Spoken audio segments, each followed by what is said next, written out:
Guys मैं आई horror building में, और इस हॉरर बिल्डिंग में हम लोग कहीं दिन से सुन रहे हैं यहाँ पे चोरी होती है। चलो देखते हैं चोरी होती भी है कहीं।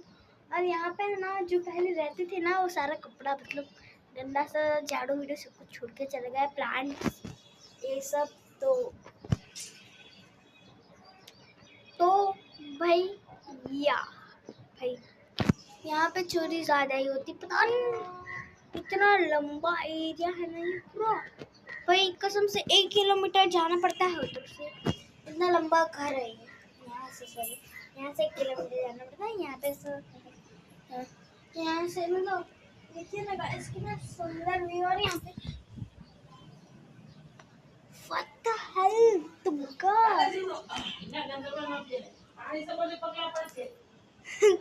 दादी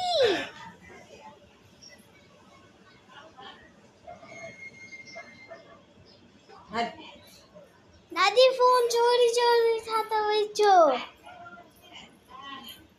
भक्ति आ गई भाई, कैसे चोरी हुई?